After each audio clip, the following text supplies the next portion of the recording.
قال أمير المؤمنين: أما والله لقد تقمصها ابن أبي قحافة، وإنه ليعلم أن محلي منها محل القطب من الرحى، ينحدر عني السيل ولا يرقى إلي الطير، فسدلت دونها ثوبا وطويت عنها كشحا، وطفقت أرتئي بين أن أصول بيد جذاء أو أصبر على طخية عمياء يهرم فيها الكبير ويشيب فيها الصغير، ويكدح فيها مؤمن وهو أبو ذر، ويكدح فيها مؤمن حتى يلقى ربه، فصبرت وفي العين قذى وفي الحلق شجا، أرى تراثي نهبا، إلى آخر كلامه صلوات الله وسلامه عليه.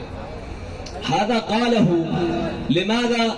لأن الأمة من بعد الغدير وتفاصيل الغدير لا يتسع الوقت لأن نذكر ماذا فعل رسول الله صلى الله عليه وآله، وقد مر على مسامعكم كثيرا ذلك، كيف أن النبي جمع الأمة وأشهدهم بالله تعالى، وأن يعلم الحاضر الغائب أنه صلى الله عليه وآله مولاهم، فأقروا له بذلك، ثم قال: من كنت مولاه فهذا علي مولاه. هذا كله قد مر على مسامعكم، وأيضا قد مر على مسامعكم محاولة تأويل الغدير وتأويل كلمة مولى، وهذا التأويل مع ضعفه وركاكته لما يرد عليه من الردود الصاعقة والمدمرة تماما له، مع ذلك فإنه في مصلحتنا.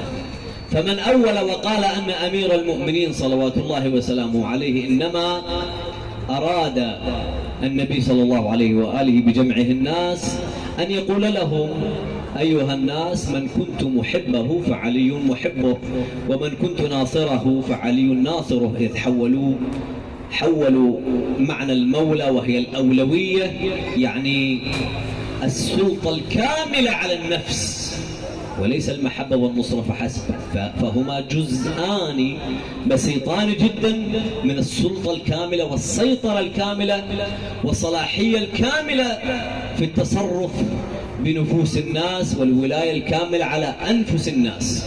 هذا معناها.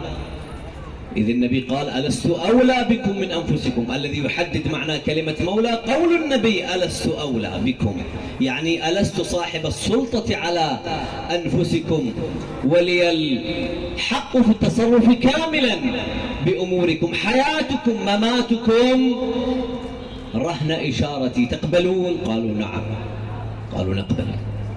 فمن أول هذا المعنى إلى معنى المحبة والنصرة لن يفز، وذلك أن المحبة والنصرة أولا لو كان متكلم بهما لكان الأولوية في الحديث بها نفس أمير المؤمنين، مو النبي يجي يقول للناس، يقول لهم: يا ناس، ترى اللي أنا أحب علي يحب. هذا علي هو اللي يسولف عن نفسه، أمير المؤمنين هو اللي يسولف عن هذا الأمر، مو رسول الله.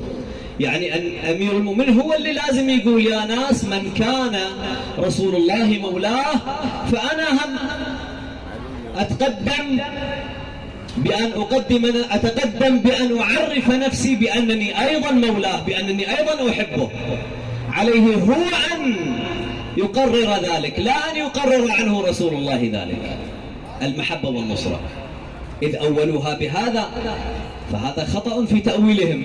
الأمر الآخر: نعم لا بأس، فلنتنزل ولنقل أن النبي أراد من جمع الناس في حر الهجير وكل ذلك الجهد الكبير الذي جمعهم لأجله حتى يقول هاتين الكلمتين، رغم أن ذلك لا معنى له. مع ذلك لو قال ذلك فأيضا هذا يلزم سائر المسلمين بأن يتولوا أمير المؤمنين وأن يقبلوه خليفة رغما عنهم، وذلك أن المحبة هي في ذاتها ولاية. النبي عندما يأتي فيقول: أيها الناس، من كنت مولاه فهذا علي مولاه، لو تنزلنا وقلنا أن المعنى هو معنى المحبة للزم ذلك أيضا على من يقولون أنهم مسلمون أن يجعلوا خليفتهم عليا لا غير علي، لأن غير علي في تلكم الأيام بعد غدرهم بالغدير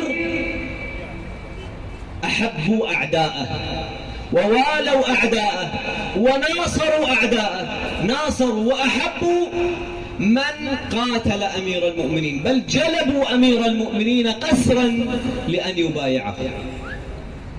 ما أدري ربما الوقت بعد ما يسمح حتى ما أخذ وقت أكثر. أختم هنا أيها الأعزاء. علينا أيضا أن خلاصة الحديث أن غدير خم هو آية كونية من الله سبحانه وتعالى أمر الله بها نبيه، فيها كمال الدين وتمام النعمة. ما معنى كمال الدين؟ يعني الآخرة. ما معنى تمام النعمة؟ يعني الدنيا. سعادة الدين والدنيا بيد الولاية لأمير المؤمنين عليه السلام، إذ فرط الناس في ذلك بعد النبي صلى الله عليه وآله.